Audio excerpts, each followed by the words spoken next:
Students, हम applications of centripetal force पे बात कर रहे थे और इसमें हम मजीद आपसे कुछ बातें और शेयर करना चाहते हैं। यानी यहाँ पर हमने देखा था कि सेंट्रीपिटल फोर्स कब आती है जी। इसकी बात जब हम किसी ऑब्जेक्ट को एक सर्कुलर ट्रैक में मूव करते हैं, यानी जैसे एक ऑब्जेक्ट को आप एक रस्सी से एक धागे से बांधते हैं और अपने गिर्द घुमाते हैं, तो जो फोर्स आप अपने हाथ से लगा रहे होते हैं, जिसकी डायरेक्शन आपके हाथ की तरफ होती है, वो सेंट्रीपिटल फोर्स होती है। और फिर रिएक्शन के तौर पर ये ऑब्जेक्ट जो है, जो आपके हाथ के ऊपर फोर्स लगाता है, जिसकी डायरेक्शन बाहर की सिमत में होती है, वो होती है जी सेंट्रीफ्यूगल फोर्स, जो कि रिएक्शन फोर्स होती है। जैसे अगर हम अर्थ और मून को देखें, तो जमीन जो हमारी जमीन अर्थ जो है, वो अगर मून पे एक फोर्स लगा रही है, जिससे ये ऑब्जेक्ट, ये मून जो है वो हमारी जमीन के गिर्द रिवॉल्व कर रहा है, वो सेंट्रीपिटल फोर्स की वजह से। और फिर से जो एक्सलेशन प्रोड्यूस होती है, वो चूंकि वेलोसिटी में चेंज आने की वजह से, डायरेक्शन में चेंज आने की वजह से हो रही होती है, और जिससे हमने देखा था कि उसकी डायरेक्शन, जो एक्सलेशन की डायरेक्शन है, वो भी टुवर्ड्स द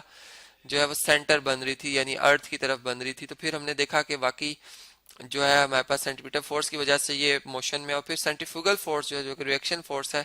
वो जो मून अर्थ पे लगा रहा है, उसकी डायरेक्शन होती है जी आउटसाइड पर। तो ये बातें हमें पता चलती हैं कि सेंट्रीपिटल फोर्स, सेंट्रीफ्यूगल फोर्स एक दूसरे के मुखालिफ सिमत में होती है, इनकी डायरेक्शन मैग्नीट्यूड में बराबर होती है, तब आती हैं जब एक ऑब्जेक्ट जो है सर्कुलर ट्रैक में मूव करना शुरू करता है। तो इसी तरह एक रोड की हमने एग्जाम्पल ली थी बैंकिंग ऑफ रोड में, कि अगर एक बॉडी स्ट्रेट पाथ में मूव करी, तो वहां तो सेंटीमीटर फोर्स नहीं है। यानी अगर उसका ट्रैक, अगर सर्कुलर ट्रैक नहीं है, तो फिर सेंटीमीटर फोर्स नहीं है। लेकिन अगर एक सर्कुलर ट्रैक में जैसी आती है,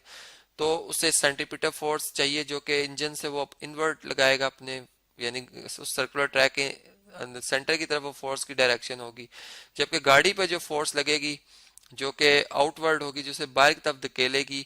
वो होगी सेंटीफ्यूगल फोर्स, जो कि सेंटीमीटर फोर्स जो कि उस पाथ पे चाहिए उसके बराबर उसकी मैग्नीट्यूड होती है। तो अब क्या होता है कि गाड़ी को अगर सेंटीमीटर फोर्स ना मिले, चूंकि एक फोर्स की अगर हम देखें तो उसका जो फार्मूला होता है सेंटीमीटर फोर्स का, वो mv²/r होता है, और इसमें वेलोसिटी से तो गाड़ी मूव कर ही रही होती है। अगर वो अपनी स्पीड स्लो नहीं करती और ट्रैक का रेडियस तो अपनी जगह पे कांस्टेंट है, जो कि अगर बहुत छोटा रेडियस हो तो इसकी वैल्यू बहुत बड़ी हो जाती है मैग्नीट्यूड। अगर आप देखें तो आर एक छोटी होगी वैल्यू, तो एफ सेंटीमीटर फोर्स बहुत ज्यादा होगी, यानी सेंटीफ्यूगल फोर्स भी उसकी तरह से फिर बहुत ज्यादा हो जाएगी। तो फिर बहुत ज्यादा फोर्स लगेगी, गाड़ी बिल्कुल उलट ही जाएगी। तो इसलिए वहां इस एक्सीडेंट से बचने के लिए हम क्या करते हैं, रोड में थोड़ा सा इसको इंक्लाइंड कर देते हैं, उसमें इंक्लिनेशन बना देते हैं, उठा देते हैं एक तरफ से रोड को, यानी एक सरफेस उसकी ऊंची होती है और एक सरफेस नीची होती है, इस तरह से। अब क्या होता है कि गाड़ी जब इस ट्रैक पे मूव करती है, तो वो अपनी नेसेसरी सेंट्रीपिटल फोर्स अपने नॉर्मल रिएक्शन जो कंपोनेंट है उससे हासिल कर लेती है, जो कि मैंने यहाँ पर आपको ड्राइव करके बताया है। अगर आप देख सकते हैं कि ये हमारे पास जो है आर साइन थीटा, ये कंपोनेंट उससे नेसेसरी सेंट्रीपिटल फोर्स प्रोवाइड कर देता है। अब इस तरह से है कि अगर हम यूं बात करें कि एक हमारे पास जिस मौत के कुएं की बात की जाती है, जो कि आपने अक्सर सर्कस में देखा होगा। अब उसमें एक गाड़ी कैसे एक कुएं के गिर्द जो है, यानी एक वो जो आपने डेथ वेल देखा, उसके गिर्द कैसे घूमना शुरू कर देती है। यानी एक आम आदमी के लिए तो ये एक बहुत अजीब बात है। चले हम उससे स्टडी करते हैं कि उसमें क्या फिजिक्स है। देखें, जैसे मैं एक डेथ वेल का एक फ्रंट से एक स्नैप लेता हूँ कि अगर वो डेथ वेल कुछ इस तरह से हमें नजर आ रहा हो, ठीक है, यानी हम इस तरह से इसको, अगर ये ट्रांसपेरेंट हो आगे से और हम इसे देख रहे हो, तो एक कार जो है जब इस पोजीशन पर होती है, तो एकदम से वो इस पोजीशन पर नहीं आ सकती। यानी अगर ये उसके टायर्स हैं, फर्ज करें ये उसके टायर्स हैं और ये उसका एक्सल है, ठीक है, यहाँ से ये उसका दूसरा एक्सल है, यहाँ से इस तरह से है जी, ठीक है, और ये उसकी बॉडी है, जो कि यहाँ से आप देख सकते हैं कि थोड़ी सी ऊपर है, और यहाँ से, और ये वो पोर्शन है जिसमें कि वो जो कार चला रहा है ड्राइवर, उसको उसका फ्रंट हमें नजर आ रहा है, फ्रंट से हम इसे देख रहे हैं इस तरह से आती हुई कार को। अब ये क्यों मूव कर रहा है इस तरह से। अब अगर हम देखें तो ये कार ने इस वक्त जो सेंट्रीपिटल फोर्स है वो कैसे हासिल किया है। अगर हम देखें तो जो जो ये वॉल्स होती हैं, ठीक है, ये चूंकि इसका एक ट्रैक अगर हम देखें तो एक सर्कुलर ट्रैक है, गाड़ी इस तरह से मूव होती हुई इस ट्रैक से इस तरह से आई है, यहाँ से अगर हम देखें तो ये इस तरह से आई है, ठीक है। इसको अगर मैं थोड़ा सा यहाँ से डार्क शेड कर दूं, इसको भी मैं थोड़ा सा डार्क शेड कर लूं, तो ये इस ट्रैक पर इसने कैसे ये सेंटीमीटर फोर्स हासिल किया, अब हम जरा इसका स्टडी कर लेते हैं। यहाँ पे मैं थोड़ा सा इसे शेड कर दूं, आप जरा इस पे देखिएगा। देखें, अब ये ट्रैक जो इसने हासिल किया है, अगर हम इस वक्त देखें तो इसका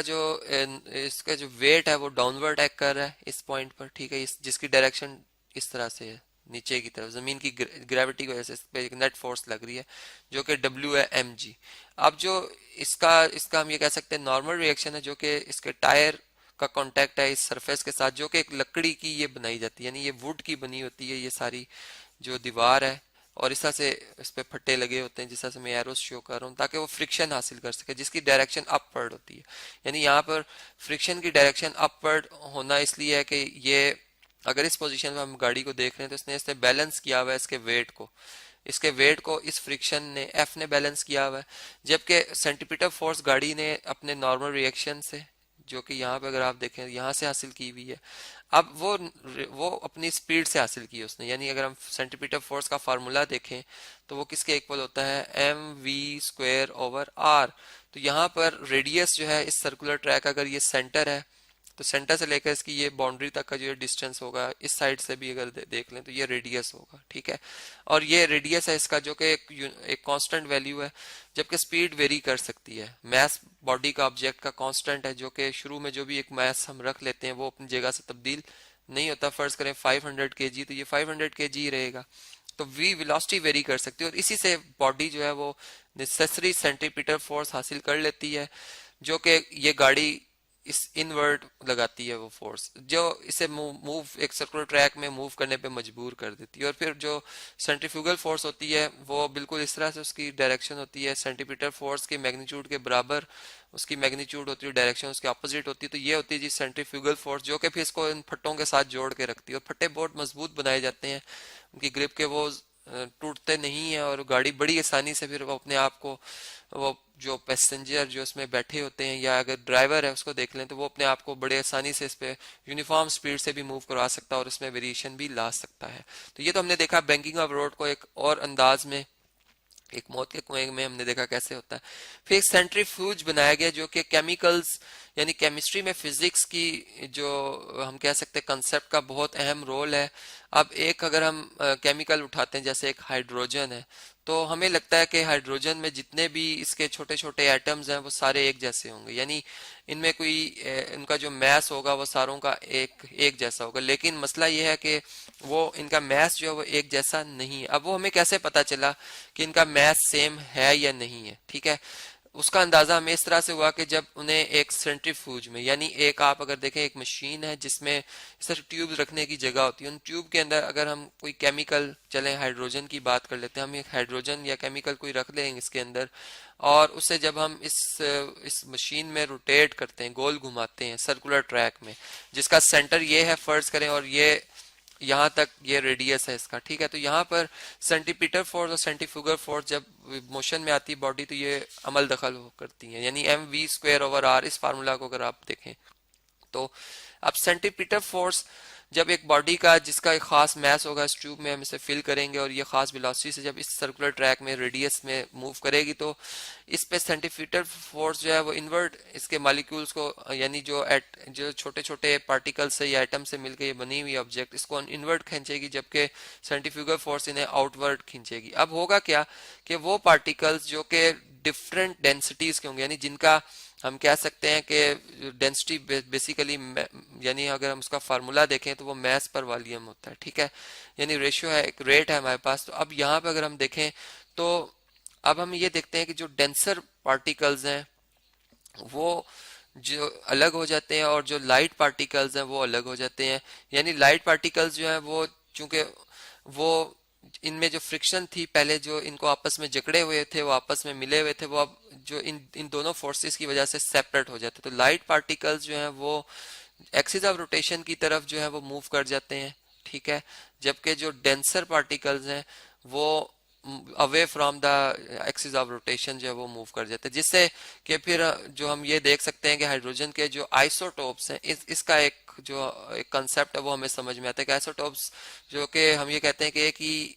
केमिकल के जो डिफरेंट मैसेज वाले एटम्स हैं वो सेपरेट हो जाते हैं, जिनकी डेंसिटी डिफरेंट होती है। तो फिर ये इस तरह से जो प्रोटियम, ड्यूट्रियम, जो ट्रिटियम है वो हाइड्रोजन के जो आइसोटोप्स हमें पता चले कि होते हैं। फिर अगर हम इसी प्रिंसिपल पर रहें तो ये जो क्रीम सेपरेटर है, जो कि अगर हम पुराने वक्तों में जाएं तो ये दूध से मक्खन निकालना या घी निकालना, ये प्रोसेस चला रहा है। अब उसमें फिजिक्स क्या थी? वो फिजिक्स यही थी कि सेंटीपीटर फोर्स, सेंट्रीफ्यूगल फोर्स जो मिलके लाइट पार्टिकल्स और हैवी पार्टिकल्स हैं उन्हें अलग अलग कर देती है, और फिर इससे जो है वो क्रीम अलग हो जाती है, और जो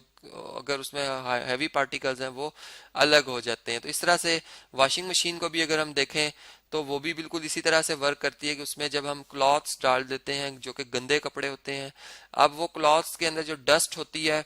वो जब हम सर्फ वगैरह या कोई साबुन वगैरह डालते हैं मशीन में और वाटर डालते हैं और इसे जब घुमाते हैं तो वो एक खास रेडियस में जब मूव करती है तो उस पर भी सेंटीमीटर फोर्स एक्ट करती है, और फिर वो डस्ट पार्टिकल्स जो होते हैं, जो अगर लाइट पार्टिकल्स होते हैं और जो वाटर मॉलिक्यूल्स होते हैं उन क्लॉथ्स के अंदर वो हैवी होते हैं, वो अलग अलग हो जाते हैं, यानी डस्ट अलग कर देते हैं, और सर्फ उनमें जो फ्रिक्शन है वो खत्म कर देता है डस्ट से, और वो जो कि जकड़े हुए होते हैं उन कपड़ों के साथ वो उनसे अलग हो जाती हैं। और इसे ड्रायर के अंदर अगर हम देखें तो ड्रायर में भी जब हम गीले कपड़े डालते हैं तो उसके जो सिलेंडर होता है उसमें छोटे छोटे सुराख होते हैं, अगर यहाँ पे मैं बना दूं होल्स होते हैं। अब वाटर जब उन सिलेंडर में रिवॉल्व करता है, गोल घूमता है, तो उसमें जो क्लॉथ के अंदर जितने भी वाटर मॉलिक्यूल होते हैं वो अलग हो जाते हैं, यानी इन होल से बाहर निकल जाते हैं और कपड़े उसके अंदर ही रहते हैं उस सिलेंडर में, तो वो कपड़े खुश्क हो जाते हैं जबकि पानी जो है वो उनमें से बाहर निकल जाता है।